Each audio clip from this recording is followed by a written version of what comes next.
참 좋으신 하나님, 우리가 늘 부족함에도 불구하고, 우리가 늘 쓰러짐에도 불구하고 일으켜 주시고 세워 주시고 부족한 것을 채워 주시는 아버지 하나님 은혜 진심으로 감사드리옵나이다. 주님이 우리가 늘 부족하지만 거절하지 않고 받아주시고 이해해 주시고 용서해 주시고 위로해 주시니 주 앞에 이렇게 나와 주께 찬양과 영광을 돌립니다.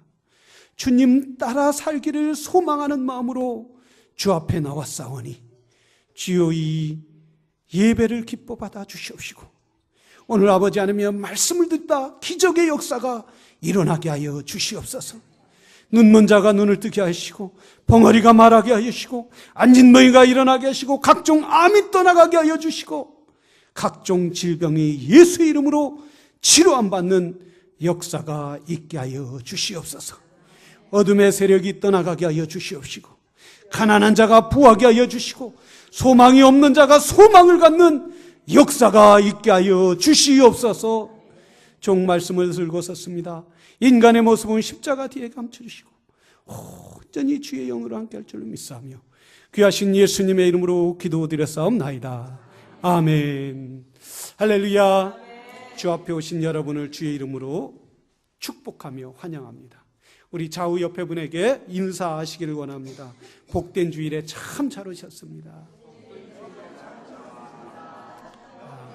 축복합니다. 예. 오늘 축복한과 같이 그렇게 늘 이루어지면 얼마나 좋겠습니까? 저는 조금 오늘 고난에 대해서 함께 생각하고 은혜를 받기를 원합니다. 사람은 누구에게나 고난이 찾아옵니다. 크든 작든 또 어떤 사람은 작지만은 그게 경쟁이 크게 느끼게 되는 것이고 나에게 느낄 때는 경쟁이 크게 느끼게 되고 다른 사람이 느낄 때는 다른 사람에게는 저게 별게 아니다 이렇게 생각을 합니다. 그러나 모든 사람들이 인간이 살아가는 데는 누구에게나 고통이 찾아온다라는 사실입니다. 배고파 보지 않은 사람은 그 배고픔의 고통과 아픔을 이해할 수가 없습니다. 외로움을 느껴보지 못한 사람은 그 고독이 얼마나 뼈를 깎는 아픔인지 고독을 경험해 보지 못한 사람은 고독에 대해서 이야기하지 못합니다. 아내가 남편을 서로 희생하지 아니하고 배려하는 것이 없을 때 또한 부부 생활에 고독함을 느낄 수가 있습니다. 교회 신앙생활을 하면서도 마음을 완전히 열지 못하고 그리고 교회에서는 서로 웃고 이야기한다 할지라도 집에 가서는 늘 마음이 허전함을 느낄 수도 있고 쓸쓸함을 느끼기도 합니다. 이런 수많은 고통 가운데 우리 그리스도인들은 하나님의 백성들은 하나님의 자녀들은 이 고통을 어떻게 이겨야 하고 또한 이 고통을 어떻게 받아들여야 하고 그리고 어떻게 이 시대를 살아가야 하느냐는 말이에요. 본문은 이렇게 말하고 있습니다. 오직 너희가 그리스도의 고난에 참여한 바 되었으니 즐거워하라. 즐거워하라. 여러분, 어려운 가운데 어떻게 즐거워할 수 있느냐 이거예요. 우리가 사실 예수 믿는 것은 뭐예요? 행복하기 위해서 믿지 않습니까? 예수 믿을 때 나 고통받기 위해서 예수 믿습니다 이러는 사람 손을 들어보라면 아무도 안 들 것입니다. 난 예수 믿기 위해서 불행하기 위해서 믿습니다 이런 사람 아무도 없을 거예요. 그런데 오늘 베드로 사도는 이렇게 말합니다. 너희가 고통 가운데 즐거워하라. 고난을 당하면서 어떻게 즐거워하라고 말씀하고 어떻게 고통과 그 아픔 가운데 즐거워할 수 있느냐 이거예요. 자녀가 아파하는 것을 보고 그 부모는 즐거워할 사람이 아무도 없을 것입니다. 사업이 망해가는 모습을 바라보면서 사업이 점점 안 되는 것을 바라보고 자기 생각대로 계획대로 안 되는 것을 바라보고 거기에서 나 행복해요, 나 즐거워요, 내가 사업이 안 되는 것 때문에 즐거워요, 이럴 사람 얼마나 되냐 이거예요. 자녀가 대학을 붙여놨는데 대학을 들어가야 하는데 공부를 못하는 것도 아니고 열심히 해서 좋은 대학 들어갔는데 이렇게 돈을 댈 길이 없는 거예요. 그래서 더 그 명문대보다 좀 나쁜 학교를 들어가라고 해야 한다면 그 부모는 얼마나 마음이 아프겠느냐 이거예요. 이런 상황 가운데 누가 기뻐할 수 있겠느냐 이거예요. 누가 즐거워할 수 있겠느냐 이거예요. 이 베드로 사도는, 이 베드로 전서는 베드로가 약 64년경에 편지를 썼는데 이 당시에는 이루 말할 수 없는 핍박과 환난이 그리스도인들에게 닥치게 되었습니다. 도미티안 황제나 네로 황제 때 계속해서 그리스도인들을 박해하면서 잡아다가 죽이기도 하고 잡아다가 사자굴에 던지기도 하고 잡아다가 화형에 처하기도 하는 그런 때 베드로 사도는 이렇게 말씀하고 있습니다. 너희가 그리스도의 고난에 참여한 것을 즐거워하라. 베드로는 혈기 왕성할 때에 예수님이 그를 부르셨어요. 가장 고기를 잘 잡을 수 있을 때에, 가장 힘이 넘칠 때에 예수님이 베드로를 불렀어요. 예수님을 따라다니면 내가 저분과 함께 위대한 일을 할 수 있을 것이다. 지금까지 억눌리고 지금까지 아파하고 지금까지 고통스러워했던 그런 삶 가운데 이제 이 지긋지긋한 어부의 삶 가운데서 해방돼서 이제 성공적인 삶을 살아갈 수 있을 것이다. 예수님이 물고기 2마리와 보리떡 5개로 5,000명을 먹이는 그런 기적을 바라보면서 예수님이 죽었던 나사로를 살리는 걸 바라보면서 야, 저분이 왕이 된다면 나도 한번 위대한 일을 저 농부에서, 저 어부에서, 저 천한 일에서 벗어날 수 있겠지. 이러고 3년 동안 예수님을 따라다녀요. 종종 그런 고백을 하는 분이 있죠. 아, 예수 믿으면 잘 될 겁니다. 예수님 믿으면 행복할 겁니다. 예수 믿으면 복 받을 것입니다. 그런데 여전히 스틸 고통 가운데 있을 때 이 문제가 해결돼야 하는데 아직도 해결되지 않고 있어요. 등록금 문제가 해결되지 않고 있어요. 영주권 문제가 해결되지 않고 있어요. 아직 사업의 문제가 해결되지 않고 있어요. 이런 때 기뻐할 수 있느냐? 베드로는 예수님을 만나서 이렇게 내가 출세할 것이라는 만반의 화색을 가지면서 예수님을 따랐는데 예수님이 로마 군병들에게 잡혀서 채찍에 맞고 피를 철철 흘리면서 비참하게 십자가에 못 박혀 죽는 그런 모습을 바라보면서 무슨 생각? 오직 그가 답답했으면, 오직 그가 인생을 잘못 살았다라고 생각했으면 예수님이 채찍에 맞으시는 그런 모습을 바라보면서 3번을 부인했단 말이죠. 너도 그의 당이냐? 너도 갈릴리 사람이냐? 아니야, 나는 그의 당이 아니야. 나는 그를 따라본 적은, 나는 그를 본 적도 없어. 나는 그를 저주해. 나는 그를 원망해. 그의 마음이 얼마나 가슴이 찢어지면 예수님의 얼굴을 보면서 자기 문제가 해결되지 않은 그 고통 가운데 있는 모습을 바라보면서 예수님을 원망했던 베드로. 더 이상 살 희망도 없고 살아갈 앞날이 보이지 않는 그 베드로가 고난 가운데 즐거워하라. 아픔 가운데 기뻐하라. 낙심 가운데서도 소망을 가지라라고 이야기할 수 있었던 것은 뭡니까? 베드로에게, 실패했던 베드로에게, 낙심했던 베드로에게 부활하신 예수 그리스도가 찾아가신 거예요. 그에게 찾아가서 주님의 부활하신 그 주님이 친히 찾아가셨어요. 친히 그에게 구렁텅이에 빠져있던 그를 두 손을 붙잡고 일어나게 말씀하여 주신, 주님이 위로하셨기 때문에, 주님이 함께 하셨기 때문에, 주님이 그에게 능력을 주셨기 때문에 너희가 고난 가운데서도 기뻐하라는 거예요. 자기가 고난 가운데 처했을 때에 기뻐하지 못했던 걸 후회하면서 부활의 주님이 그와 함께 할 때에 기뻐할 수 있었다는 사실입니다. 우리 하나님은 믿음의 사람들이 슬퍼하기를 원치 않아요. 믿음의 사람들이 고통 가운데 있기를 원하지 않아요. 믿음의 사람들이 좌절 가운데 있기를 원하지 않아요. 하나님은 믿음의 사람들이 고통 가운데서도 오히려 즐거워하라는 거예요. 그 고통은 인내를 만들어 놓고, 인내는 보석과 같은 진주를 만들어 낸다라는 말씀입니다. 철광석이 그대로 금광석이 그대로 광석으로 있으면 금이 될 수 없는 것처럼, 그것이 1200도에 들어가는 큰 용광로 속에, 펄펄 끓는 용광로 속에, 그 돌도 녹일 수 있는 그 용광로 속에 들어가서 나왔을 때 순도의 금, 반짝반짝하는 금을 만들듯이, 하나님은 믿음의 사람들을 때로는 고통 가운데, 어려운 가운데, 연단과 고난 가운데 집어넣기도 한다는 사실이에요.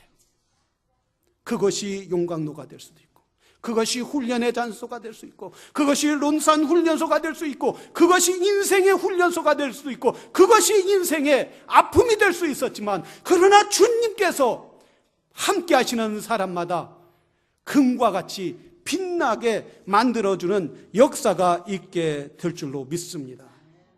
나비가 날개를 피며 봄에 훨훨 나르며 온 세계를 나를 수 있었던 것은 하루아침에 나비가 된 게 아니에요. 어떻게 나비가 됐습니까? 이 나비가 애벌레가 돼서 그 안에서 애벌레의 그 껍질을 깨고 그 날개를 나오기 위하여 온갖 힘을, 온갖 노력을 또한 긁기도 하고 상처를 입기도 하고 아픔을 갖기도 하고, 그러면서 그 날개를 피기 위하여 밤새워 날개짓을 하는 거예요. 이슬도 맞으면서 밤새워 거기에서 나오기 위하여 온갖 노력과 고난의 터널을 통과했을 때, 햇살을 맞을 때 그때 날개를 피고 날을 수 있었던 거예요. 햇살이 필 때 온 동네를, 온 꽃밭을, 온 동네를 다니면서 온갖 모든 곳에 꿀을 따며 모든 사람들에게 아름다움을 주듯이, 나비가 날기 위해서는 고난의 터널을 통과를 해야 한다는 사실입니다. 우리가 예수 그리스도의 자녀가 된 것은, 우리는 우리 주님이 십자가에서 죽음의 아픔과 시련을 겪었기 때문에 그것이 바로 값지다는 거예요. 깨닫지 못한다면, 예수 그리스도의 십자가에 대해서 그게 받아들이지 못하고 이해가 하지 못한다면 그 고난이 헛된 거란 말이죠. 고난이 슬픈 거란 말이죠. 고난이 절망이란 말이죠. 그러나 예수 그리스도의 고난을 알고 깨닫고 성령께서 그 마음에 역사하셔서 우리가 성령의 눈이 활짝 뜬 사람은 예수님의 고난을 보고 기뻐하고 감사하며, 내 고난을 보고 기뻐하며 감사하는 줄로 믿습니다. 왜냐하면 이 고난 가운데 영광이 있게 된다는 사실입니다. 예수님은 제자들에게 이렇게 말씀하셨어요. 마가복음 9장 27절에 23절에 보면 이르시되 할 수 있거든. 무슨 말이냐? 믿는 자에게 능치 못함이 없느니라 라고 말씀하셨어요. 주님이 함께 하심을 믿으라는 거예요. 주님이 도와주심을 믿으라는 거예요. 주님의 역사를 믿으라는 거예요. 의심의 마귀가, 의심의 먹구름이 우리 가슴을 다 짓누른다 할지라도, 내 이 먹구름 가운데서도 소망의 불빛에 주님을 바라보는 성도가 되기를 주의 이름으로 축원합니다. 기도에는 능력이 있습니다. 기도에는 힘이 있습니다. 기도에는 초자연적인 능력을 발휘하게 됩니다. 기도에는 사람을 움직입니다. 기도에는 이 모든 정치 지도자를 움직일 수 있는 능력이 있습니다. 김하중 중국 대사분이 있어요. 이분이 이제 외교관 생활을 하다가 은퇴하신 분이에요. 근데 이분이 중국 대사로 갔을 때에 저 북한에 이렇게 탈북자들이 가난과 헐벗음에 두려움으로 가득 차 있는 거예요. 그래서 그땐 중국과 수교해서 얼마 되지 않고, 그래서 한국 정부에서도 중국에 와 있기 때문에 어떻게 할 수가 없는 거예요.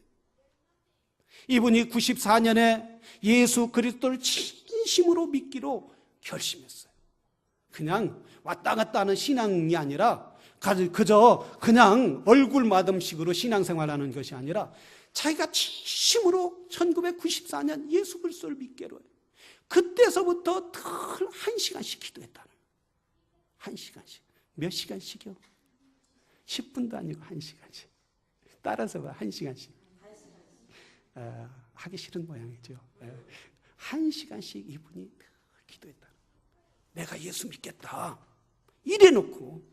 근데 중국 대사로 갔는데 그 수많은 사람들이 막 고통 가운데 있는 이것을 어떻게 할 수가 없어서 주님 앞에 기도했대요. 주님, 왜 이 사람들이 이런 고난을 당해야 합니까? 똑같은 민족인데 저 남쪽은 너무 먹어서 살을 빼야 하고 저 북쪽은 저렇게 먹고 살 수 없어서 북한에 중국에까지 와서도 저렇게 고난 당해야 합니까?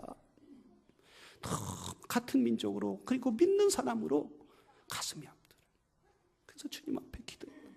주님, 저 사람들을 도와주세요. 도와주세요. 주님이 하늘문을 열고 그들을 이렇게 다 두리박을 내려서 딱 이렇게 걷어 올라가면 얼마나 좋겠어요? 근데 주님이 마음 가운데 네가 도와라 그러더라고요. 네가 도와라. 아니, 주님한테 도와달라고 했는데 네가 도와라 그러.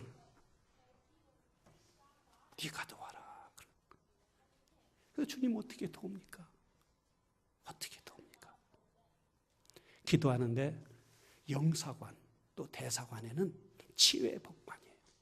우리 한국 대사관이 미국에 와 있지만은 또 영사관이 이 아틀란타에 있지만은 거기는 미국 법을 받는 게 아니라 한국 법을 받아요. 그 안에는.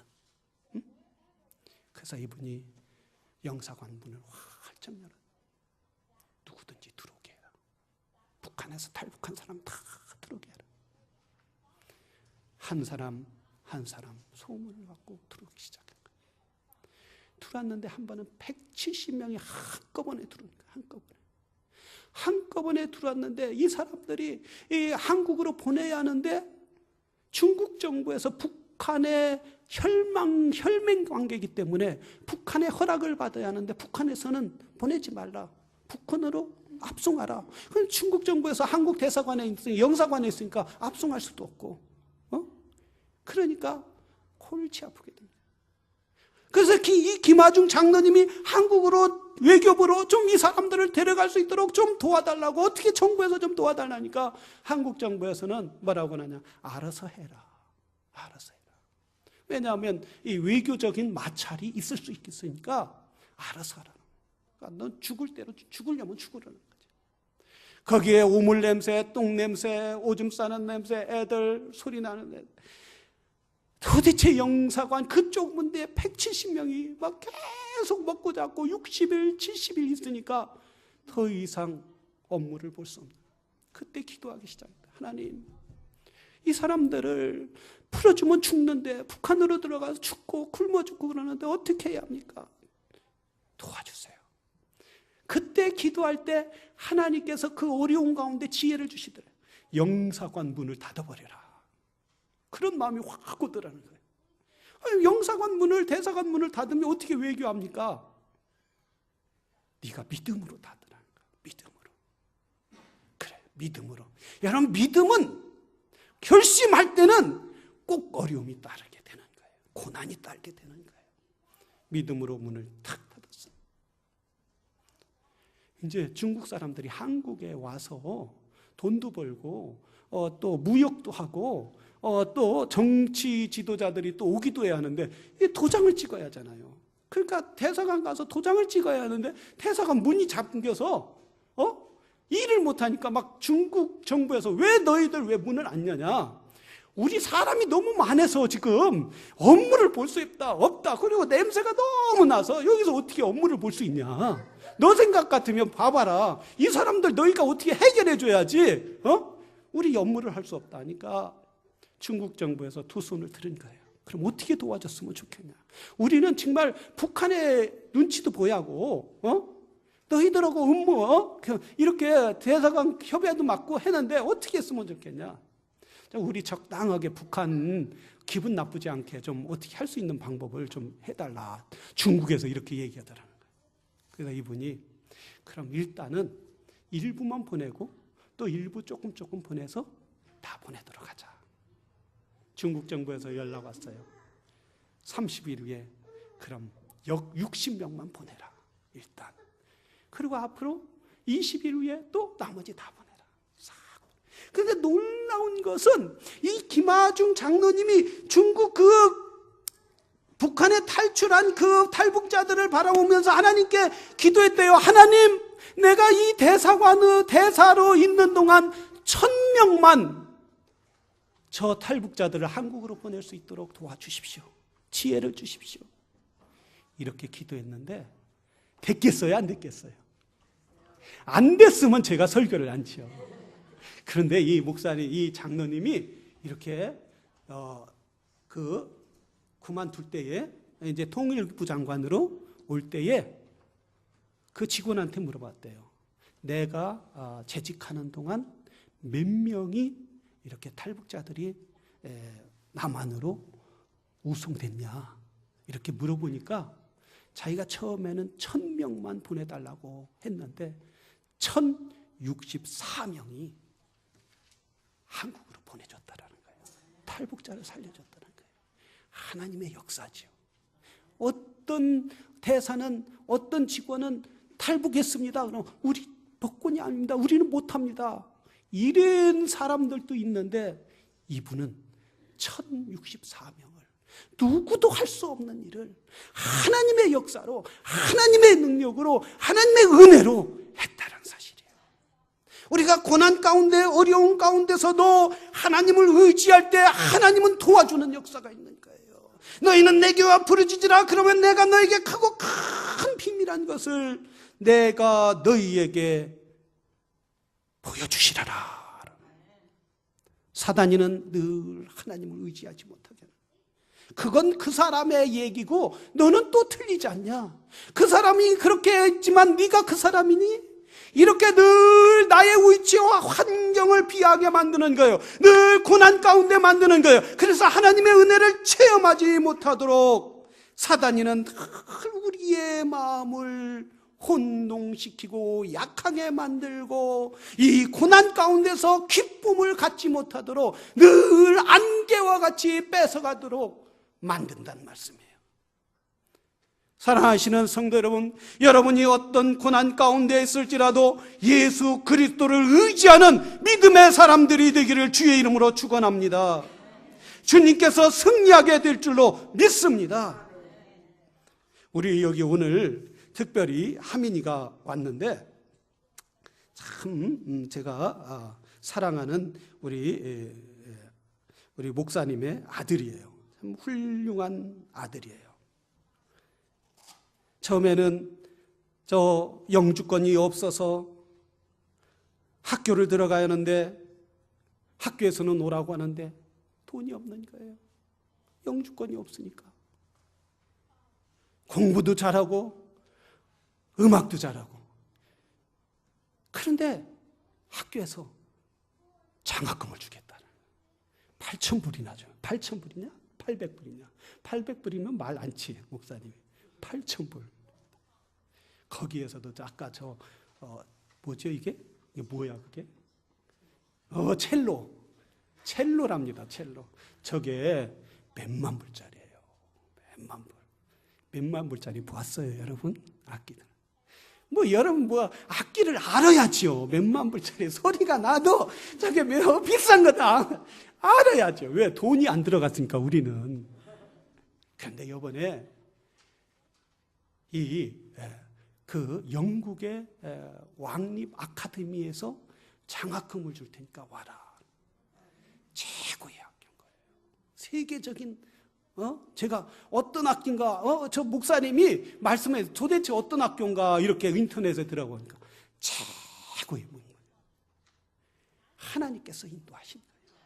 고난 가운데서도 어려운 가운데서도 믿음으로 살을 때 하나님이 열어주실 줄로 믿습니다.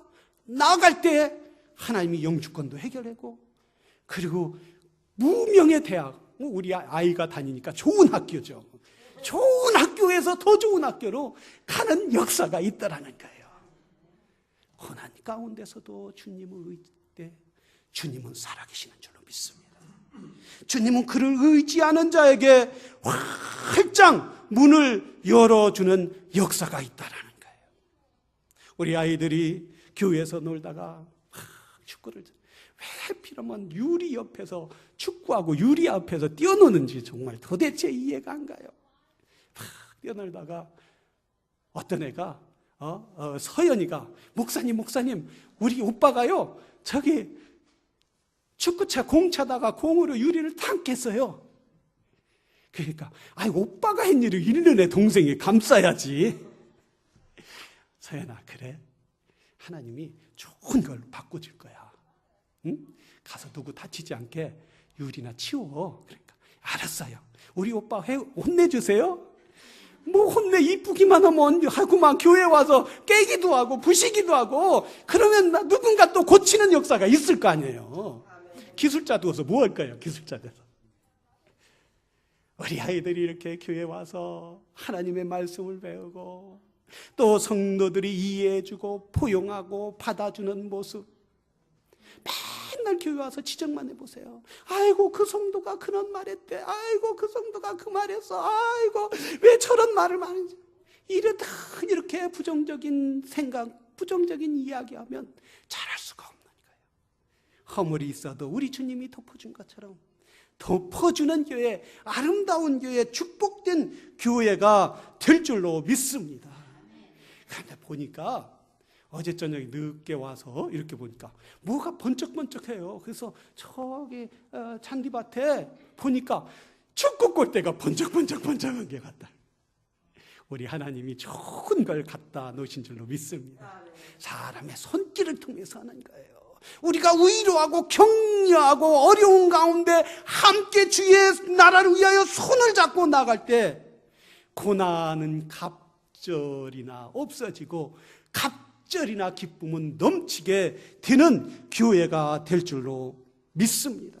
그래서 바울 사도는 로마서 8장 38절에 이렇게 말했어요. 내가 확신하노니 사망이나 생명이나 천사들이나 권세자들이나 현재일이나 장래일이나 높음이나 기쁨이나 다른 아무 피조물이라도 우리를 그리스도 예수 안에 있는 하나님의 사랑에서 끊을 수 없느니라. 어떤 것도 하나님의 사랑에서 끊을 수 없다라고 말씀하고 있다는 사실이에요. 우리 초대교회 이 베드로 사도는 예수 그리스도의 부활에 하신 주님을 전하다가 많은 고난을 당했어요. 그래서 심지어 13절에 이렇게 12절에 이렇게 말했어요. 사랑하는 자들아, 너희를 시련하려고 오는 불시험을 이상한 일 당하는 같이 하지 말라. 우리에게 당하는 불시험이 있었다는 거예요. 불시험이 뭡니까? 불에 들어가는 겁니까? 실질적으로 64년에는 불시험이 있었어요. 역사학자들에 의하면 어떤 일이 있었느냐면 로마의 네로 황제가 모든 그리스도인들에게 로마의 동쪽이 불난 것을 그리스도인들에게 모두 뒤집어 쓰인 거예요. 사람들이 자꾸 여론이 나빠지니까 이것을 돌리기 위하여 그리스도인들이 불냈다라고 이야기했어요. 왜 그리스도인들이 불냈겠어요? 그리스도인들이 얼마나 선하고 착하게 살려고 그래요. 한 말씀대로 살려고 그래요. 그런데 이거 불냈다고 이렇게 돌린 거예요. 그리스도인들을 다 잡아주게 한다. 잡아다가 사자굴에 던지기도 하고 감옥에 집어넣기도 하고 심지어는 너희가 불을 냈으니까 로마시를 불을 밝혀라 해갖고 사람들에게 십자가에 못 박혀놓고 거기에다 기름 묻은 옷을 붙여놓고 그리고 불을 밝혀서 밤새도록 시체와 함께 기름이 탈도록 이렇게 불을 지르기도 했다라고 역사학자들은 말하고 있어요. 이런 고난을 받았어요. 이런 어려움을 당했어요. 이런 가운데에서도 베드로는 심지어 거꾸로 십자가에 못 박혀 죽으면서까지 기쁨을 가졌던 이유는 뭡니까? 예수 그리스도가 함께 하신 거예요. 예수님이 도와주신 거예요. 예수님의 능력을 믿은 거예요. 예수님의 은혜를 바라본 거예요. 우리는 환경에 좌우하는 성도가 되지 마시길 바랍니다. 환경에 따라 신앙에 떨어지고 올라가고 이런 성도가 아니라 항상 주님을 보며 기뻐하시길 바랍니다. 항상 어떤 상황 가운데서도 감사하시기를 바랍니다. 어떤 어려움이 있어도 주님이 도와주실 줄로 믿습니다. 주님이 해결해 주실 줄로 믿습니다. 주님이 길을 활짝 열어주실 줄로 믿습니다. 우리 이번에 고난주간에 우리는 전교인들 새벽 기도를 하는 거예요. 지금은 사순절이고 고난주간에 전교인 새벽 기도를 하는 거예요.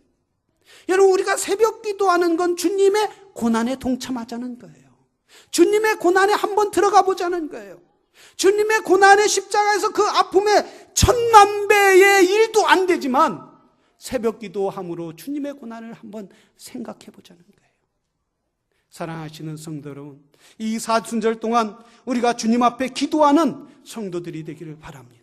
우리 예수 그리스도의 제자로 사시기를 바랍니다. 이번에 28일 날 제자 훈련을 하는데 우리 제자 훈련은 훈련이에요. 훈련. 내가 제자로서 살고 싶으면 훈련을 들어. 너 군인이 되고 싶으면 논산훈련소에 가서 총 쏘는 법, 각계전투하는 법, 이런 적을 대치하는 법, 이렇게 훈련을 받아야 해요. 우리 몸이 건강하고 싶으면 늘 운동을 해서 훈련을 시켜야 하는, 우리의 영도 훈련을 시켜야 돼요.